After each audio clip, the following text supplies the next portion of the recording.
In this video, I'm going to react to NASCAR ejection moments.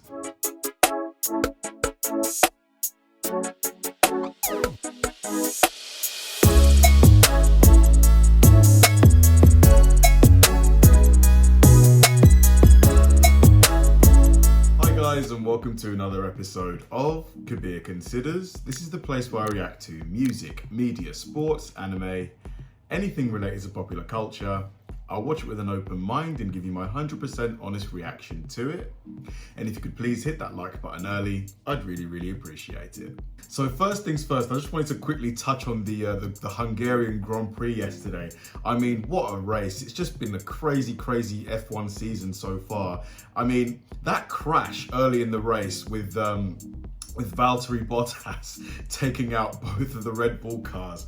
I mean, I'm not saying it was intentional, but one could think that, you know, maybe he did it on purpose. I don't think he did, because, you know, he knows that his seat is under scrutiny. It's pretty likely he's going to lose his seat to maybe George Russell, so I don't think he would do it intentionally. And how great did Alonso drive? I mean, who would have thought that Alonso in that car would be capable of, you know, putting in such a performance? He kept Hamilton at bay for a good while, and, you know, it's definitely spicing up the season, because I think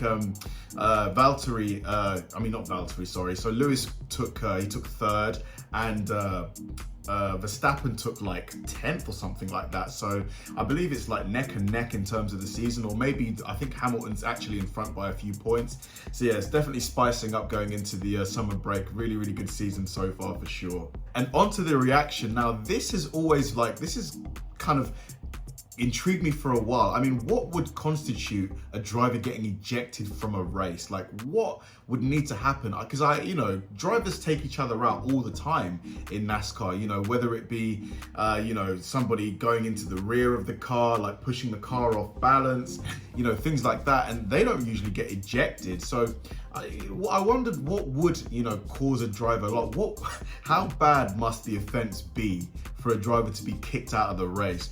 So when I was recommended this video, I knew I had to put it high on the list, because, you know, it's really going to show me what some past NASCAR drivers, and potentially present ones as well, I don't know which drivers have made it onto this video, you know, what these drivers are capable of doing. So let's go. This is going to be me reacting to NASCAR drivers getting ejected from races. Let's do it. What warrants an ejection in NASCAR? NASCAR drivers can run onto the track under caution to throw a helmet at another driver and not get ejected. But if you go as far as to get payback on a driver who wrecked you, you risk the chance of getting parked. This is the NASCAR term for getting ejected. You may get parked for the remainder of the current race, or in extreme circumstances for a handful of upcoming races. Believe it or not, NASCAR has some very recent examples of both. But wait, what is the difference between these two NASCAR accidents? One of these warranted a 2-race suspension, and the other received no suspension at all. The 24 and 20 cars are both wrecking the other car in retaliation. We'll go more in depth on this one a bit later. The reasoning may surprise you. Most NASCAR drivers go their entire careers without even getting parked or ejected once. As mentioned previously, that's as you would expect, because, you know, to make it to NASCAR, you've got to be a really good driver. Like, you know the rules inside out. You know just how far you can go, you know, without getting in serious trouble, right? A simple helmet.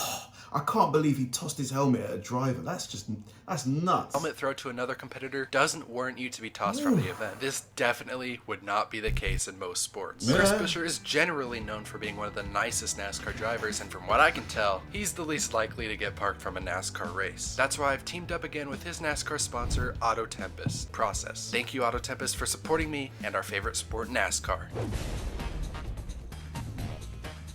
Our first instance of NASCAR drivers getting ejected is Karl Edwards being removed from the 2010 Atlanta race. Here is your 20 seconds of context. This is gonna go fast. Karl Edwards was sent flying from Keselowski's bumper at Talladega in 2009, which was unintentional. It was the beginning of a feud between Edwards and Keselowski, in which some meaningless encounters took place in the Nationwide Series races afterwards. A year later, Edwards made contact with Brad Keselowski at the start of the Atlanta race, and when he rejoined the race over 100 laps down, he intentionally spun out Keselowski. He meant to just simply spin him, but Brad's car got airborne, and they were going. Dude, it never gets old seeing the underside of a car. I mean, come on. Where else do you see this? This is just incredible. Going over 160 miles an hour in the process. Keselowski landed on the roof of his car, which potentially could have hurt him. Wow.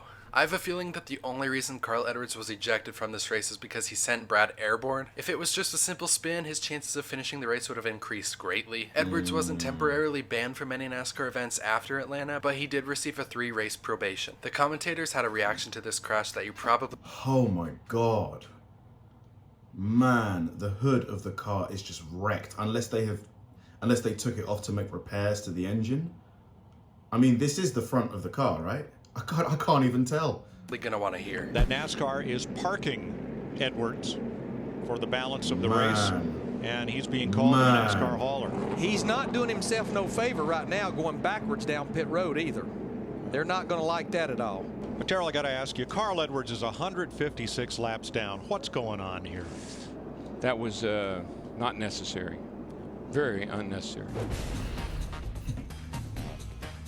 Kyle Busch versus Ron Hornaday is one of the most famous instances where a NASCAR driver gets parked, then suspended. Remember in the last video why I mentioned that Michael McDowell raced the 18 at Texas in 2011? This is why. With this angry heat of the moment move, Kyle Busch threw away Hornaday's potential championship season, but also every shot. So the guy lost a potential championship because of that one incident. Oh my god. Talk about bad blood. That's how you make some real bad blood. He himself might have had to win the Cup championship in 2011. Busch was not only parked for the Cup race at Texas, but was also not allowed to race in the Nationwide Series race either. Fans speculated if Kyle Busch would continue driving for Joe Gibbs after this on-track carelessness, but it's a good thing he did because he won 2 championships with JGR within the next 8 years. You'll see a common theme that when somebody intentionally wrecks a championship contender, that's when they have the highest chances of getting parked. I ended up losing my cool, and I've been wrecked 4 weeks in a row, and finally I just had enough of it. And so you can't place all blame on one person. There was 2 people that got into it to begin with, and there was 2 people that ended it. You kind of have to give Kyle a little bit of, because I know there's going to be a lot of people who are like, no, he did wrong, he shouldn't have done that. But it does take 2 to tango. I'm sure that Kyle wouldn't have done that if he didn't feel aggrieved, you know, or pushed to the point that he had to retaliate in some fashion. Tough one.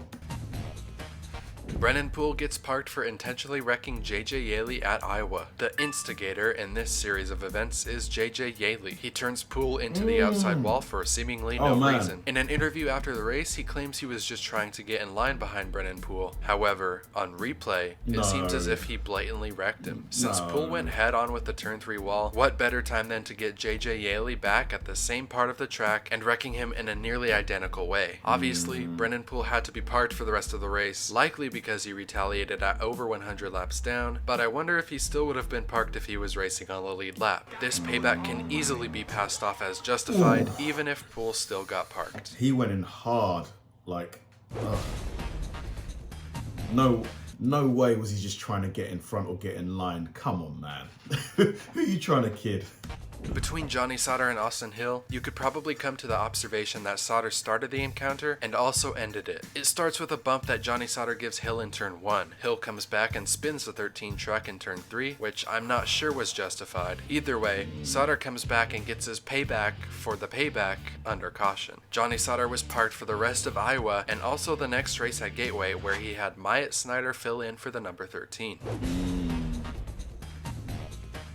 After a bad restart from Clint Bowyer, Denny Hamlin misjudged the space between him and the car in front because he's not really used to running the Nationwide Series too often. As you may imagine, Clint Bowyer was going to be angry, which even Hamlin himself seemed to agree was justified. Clint Bowyer came back to sideswipe Hamlin under caution, which NASCAR immediately parked him for. I'm not sure that NASCAR needed to do this, as it That seemed a bit harsh. Seems a bit harsh. probably wouldn't have carried much further. I guess NASCAR doesn't like extracurriculars happening under the yellow.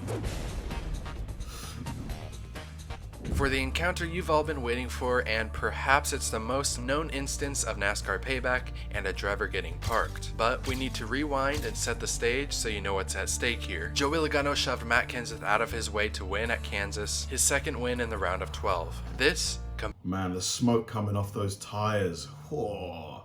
combined with a bad race at Talladega, ensured that Matt Kenseth would not advance to the round of 8 in the NASCAR Championship. In fact, the 20 and 22 got into each other on Talladega's pit lane just one race later. Have a listen to these communications from Kenseth's radio. Tell that 22 I'm going to knock his out after the race. You tell him to hide behind his daddy. Then, the week after Talladega, it was the race at Martinsville where it looked like Logano was about to win his 4th race in a row. Kenseth was involved in a crash while running second behind Joey Logano, but it was his teammate Brett Keselowski that spun him out. Now, with no possibility to win the race, no possibility to win the championship, there was just one final objective for Matt Kenseth to accomplish in the 2015 season. That objective was this. And Kenseth. Revenge. Cleared by Logano. Maybe no. Kenseth takes him out. Logano into the wall. Man. Caution comes out and the crowd roars. Tell you what you need to do is go over there and get him. That's a chicken move right They're about to throw hands. I think they're about to throw some hands. there. We all know where the story came from. Payback for Matt Kenseth. The fans were happy. Jeff Gordon ended up winning his final career race, and Matt Kenseth got his payback on Logano to stop him from advancing to the championship 4. NASCAR parked Matt Kenseth. I thought they were going to fight. I thought the way he got out of the car and the way the guy on his radio was like, you got to go get him. I was sure they were about to have a fight. For the next 2 races at Texas and Phoenix, probably to give Logano a legitimate shot to point his way into the championship finale without the moving obstacle of Kenseth. But that didn't work. Denny Hamlin rallied behind his teammate in the 20 by dropping shirts with the message, "Free Matt." This could be because banning Kenseth from competition for 2 weeks was not in line with when Jeff Gordon ended Clint Bowyer's championship run at Phoenix just 3 years earlier. Gordon did not receive any suspension and even won the season finale, with Bowyer coming in second.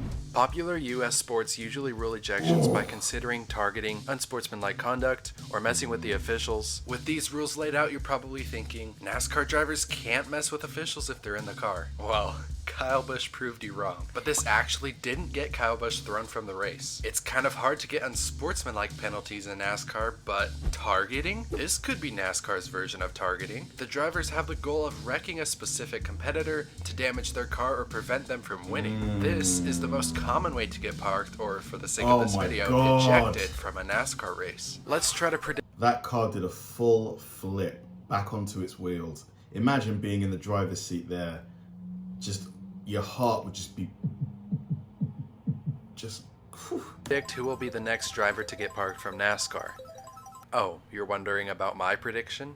It's gotta be Recky Spinhouse, right? Leave your prediction of who and what for down in the comments below. That was super interesting. So it basically seems that if you wreck someone who is in the running for a championship, or perhaps the last lap of a race, that's when you have the highest chance of getting parked. Which seems kind of reasonable, but then when you consider the fact that if the, okay, let's say there's 2 incidents. One is that one wreck is of, the victim of that wreck is a championship contender, and another victim is not. However, they both sustain the same amount of damage. They both drivers are hurt, for example. Can you really justify parking the perpetrator of the one who took out the championship contender and not the other guy, considering that the damage inflicted was identical? I think you kind of have to try and be a bit consistent there, but I do see NASCAR's point of view in the sense that they don't want to start parking drivers left and right, because that's obviously going to really affect, you know, teams and the championship as a whole, and possibly even ratings, because I imagine a lot of fans tune in to watch races because they like certain drivers. So yeah, it's a really interesting topic. Let me know if you think the way NASCAR handle parking is right. Like, let me know if you think it could maybe do with some tweaking. Let me know in the comment section. I'd really enjoy reading those comments. Thanks for watching, guys. If you enjoyed this video, please like, subscribe, turn on bell notifications, and keep throwing the recommendations my way. I know I say it all the time, but they genuinely help me out, because if I know you enjoyed watching something, I'll definitely enjoy reacting to it. So like, subscribe, turn on bell notifications, keep throwing the recommendations, and I'll catch you in the next one.